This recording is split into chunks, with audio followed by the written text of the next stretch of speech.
Okay, हमने O5 2.1 में देखा था fraction is a part of a whole. अब हम 2.2 करते हैं। 2.1 में क्या देखा हमने? फ्रैक्शन। फ्रैक्शन क्या होता है? Fraction is part of the whole. Whole मतलब एक पूरा, एक पूरा का फ्रैक्शन। फ्रैक्शन पूरे का हिस्सा, पार्ट। सो हमेशा, और वो प्रॉपर फ्रैक्शन होता है। प्रॉपर फ्रैक्शन, प्रॉपर फ्रैक्शन में हमेशा न्यूमरेटर जो है वो छोटा होगा और डिनोमिनेटर बड़ा होगा।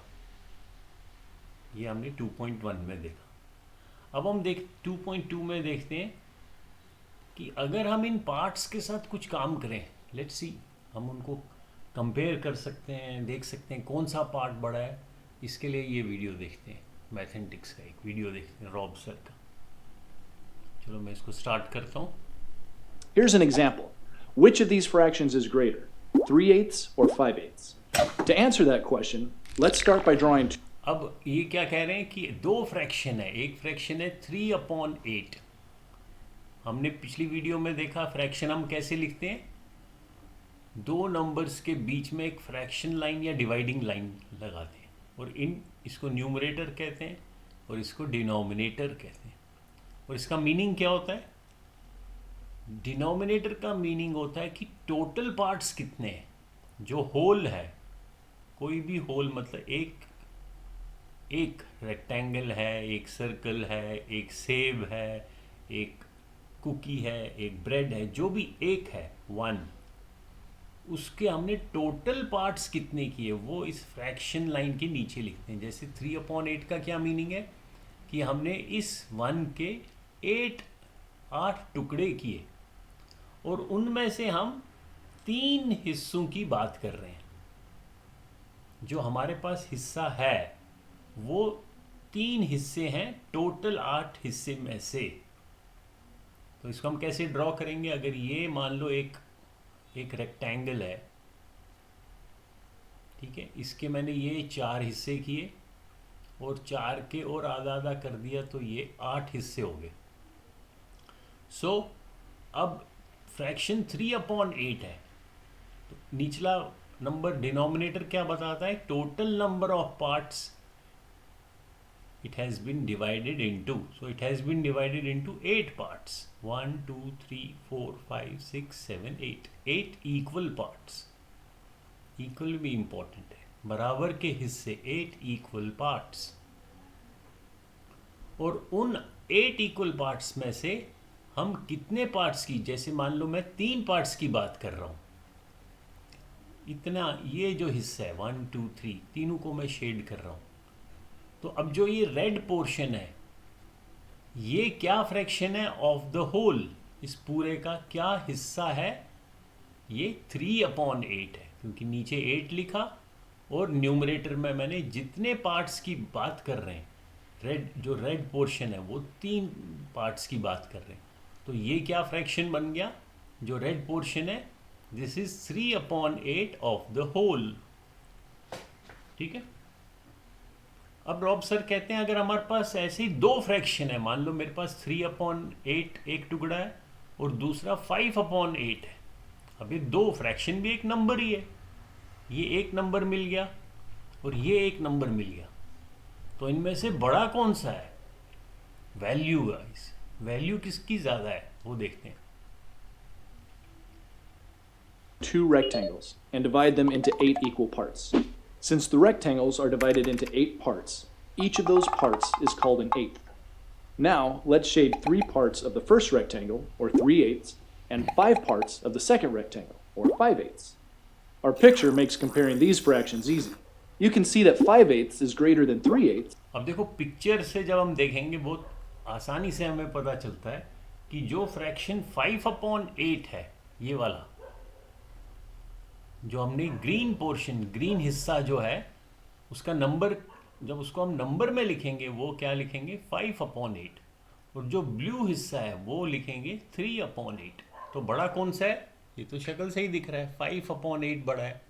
दैट मीन्स जो फ्रैक्शन 5/8 है इट इज ग्रेटर देन 3/8। ठीक है ना, आगे देखते हैं। Because more of that rectangle is shaded. Okay, now let's try one that's a little harder. Which of these fractions is greater, 3/4 or 4/5? Well, let's start again with two rectangles, but this time we need to divide them up differently because the fractions we're comparing have different bottom numbers. The first rectangle will be divided into 4 equal parts, and we'll shade 3 of them to show 3/4. The second rectangle will be divided into 5 equal parts, and we'll shade 4 of them to represent 4/5. Now to compare, all we have to do is see which rectangle is shaded in the most. अब हमने इस बारी दो अलग अलग fractions को compare किया। एक फ्रैक्शन था हमारे पास 3/4 और दूसरा था 4/5। तो अगर हम इस पिक्चर को नहीं बनाते, केवल फ्रैक्शन लिखते, एक लिखते 3/4 और दूसरा लिखते 4/5, और फिर मैं आपसे पूछता बताओ बड़ा कौन सा है, तो इसको देख के शायद समझ नहीं आता। लेकिन हमने क्या किया, हमने इनकी ड्राइंग बनाई। तो ये वाला बन गया 3/4 क्योंकि 4 पार्ट्स में डिवाइड किया और उसमें से 3 को हमने रेड कलर किया। तो ये रेड कलर जो है ये क्या फ्रैक्शन है, 3/4।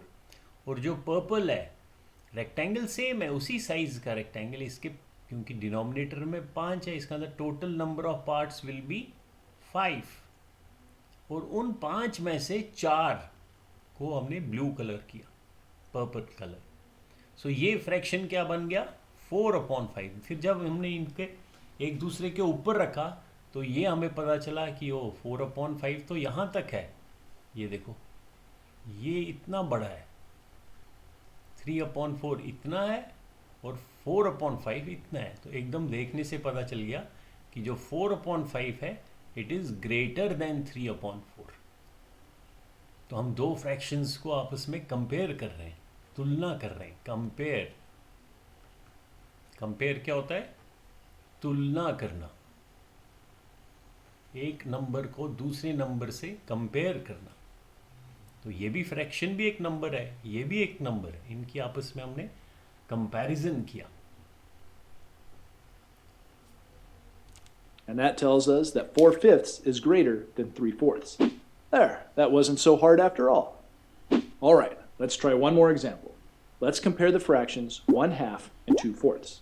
अब Again, देखो, अब we ये start दो by फ्रैक्शन का हम कंपैरिजन कर रहे हैं, 1/2 एंड 2/4। अब देखते हैं इन दो कंपैरिजन को, पहले हम ड्रॉ करते हैं। अब इसमें डिनोमिनेटर में 2 लिखा हुआ है तो इसके हमें 2 हिस्से करने पड़ेंगे, और उन 2 हिस्सों में से हम एक हिस्से की बात कर रहे हैं। तो ये वाला जो हिस्सा है इसको हम कलर करेंगे। तो ये जो रेड का हिस्सा बन गया, ये क्या फ्रैक्शन है, ये 1/2 है। अब सेम रेक्टेंगल, इसी रेक्टेंगल को फिर से बनाया मैंने। अब इसमें मैंने ये फ्रैक्शन को ड्रॉ करना है, तो नीचे डिनोमिनेटर में टोटल नंबर ऑफ पार्ट्स, तो मुझे इसको 4 हिस्से पहले करने पड़ेंगे, 4 इक्वल पार्ट्स।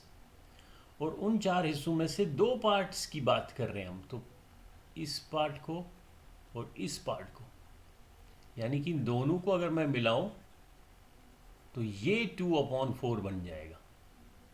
फिर हम इनकी कंपैरिजन करेंगे, तुलना करेंगे। by drawing rectangles देखो and कैसे dividing कर them रहे up हैं। into parts. 2 on this one and 4 on this one. Next, we shade the parts of the rectangle according to our top numbers. 1 on this one and 2 on this one. Now, all we have to do is compare. Well, what do you know? The same amount of each rectangle is shaded. That means these two fractions are equal. तो इसका क्या मतलब हुआ, इनका size अगर आप देखोगे वो तो बराबर है।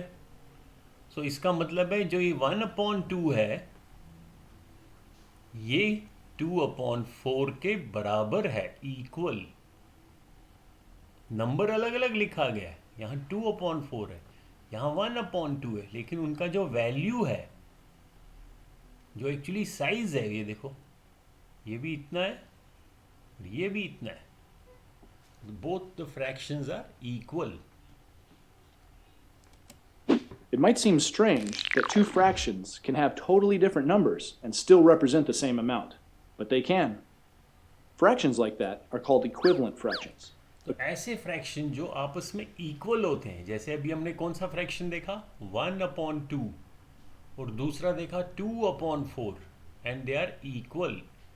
इन फ्रैक्शंस को हम बोलते हैं इक्विवेलेंट फ्रैक्शंस, यानी कि इक्वल। इक्वल फ्रैक्शंस का नाम क्या है? इक्विवेलेंट। ये लिखो वर्ड, ये कई बार आपसे पूछा जाएगा। EQUI, equivalent, equivalent fractions. Short form में उसका मतलब है इक्वल फ्रैक्शंस, इक्वल वैल्यू, उनकी कीमत बराबर है। सो 1/2 एंड 2/4 आर इक्विवेलेंट फ्रैक्शंस। ठीक है, ये वर्ड याद रखना है। Equivalent fractions have different top and bottom numbers, but are equal in value. We'll learn more about equivalent fractions later in this video, but for now, let's find out what else we can do with fractions. Another thing we can do with fractions is add them together. Any two fractions can be added, but for now, we're only going to add fractions if they have the same bottom numbers, because अभी हम ऐसे fractions को add करते हैं। अब हम fractions को add कर रहे हैं।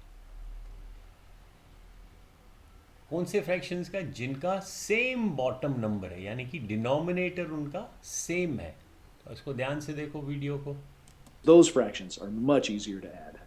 Like these two fractions, 1/4 and 2/4. Let's add them together. Again, we can use drawings to help us solve this problem. अब ड्राइंग्स बनाते Looking हैं, at the उससे हेल्प rectangles for मिलेगी। these two fractions, we can add them visually just by rearranging the parts. Because all of the parts are fourths, our answer will also be fourths. We can just take this 1/4 from over here and combine it with these 2/4, and ta-da, 3/4. So 1/4 plus 2/4 equals. अब हमें एकदम picture से पता चल गया कि 1/4 तो ये वाला फ्रैक्शन है और 2/4 ये है। जब हमने उनको ऐड किया, ये 1, ये एक टुकड़ा ये लाया और ये 2 टुकड़े यहाँ पे रखे, तो अब हमने इसको ध्यान से देखा। ये तो दिख रहा है कि टोटल 4 है और ग्रीन पार्ट कितने हैं? 3।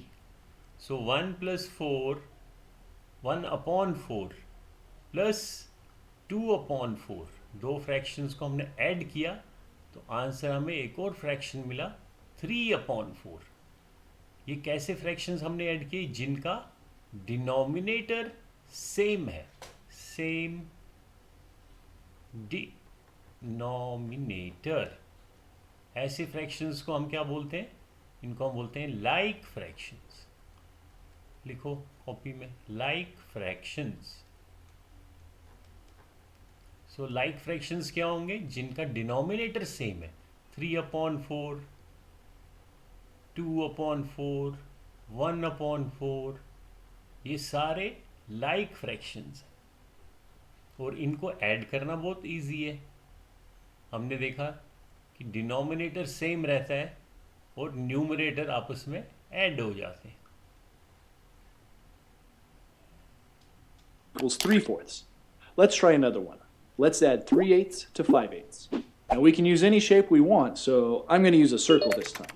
अब देखो So we have 3/8 3 क्या out of होगा? 8 here and 5 out of 8 here. ये देखो, Just like our last problem, we can add these by combining the parts.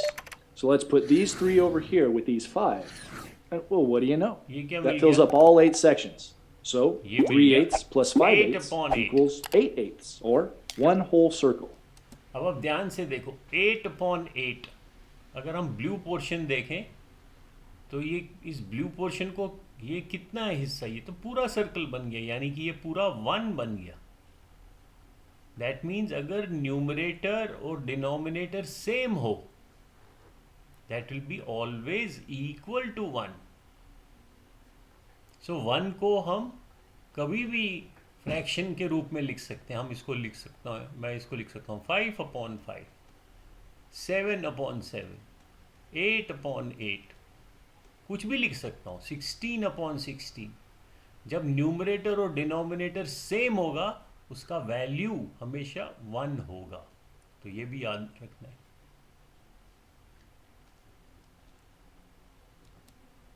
In those examples, you might have noticed a pattern. The bottom number of our answer was always the same as the bottom numbers of the fractions we were adding. And the top number of our answer was just the sum of the top numbers of those fractions. Well, now because we're adding fractions, we know that the answer will also be a fraction. The bottom number of our answer will be the same as the bottom number of the fractions we're adding, 100. And the top number of our answer will just be the sum of our top numbers, 15 plus 10, which equals 25. तो ठीक है, ये तो इस video में हमने क्या क्या समझा हमने। एक हमने समझा कि जो फ्रैक्शंस होते हैं, खासतौर पर प्रॉपर फ्रैक्शंस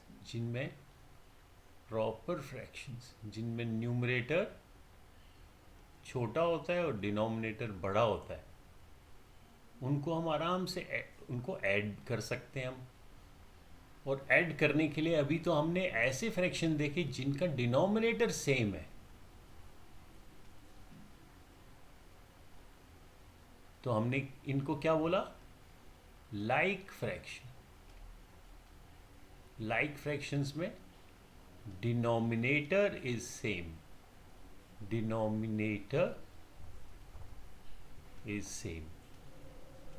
और इनको ऐड करना बहुत इजी है। आप कॉमन डिनोमिनेटर रखते हो, जैसे ये क्या होता है, 4 का 4 ही रहेगा और न्यूमरेटर केवल ऐड हो जाता है। सो ये तो हमने देखा लाइक फ्रैक्शन, ठीक है।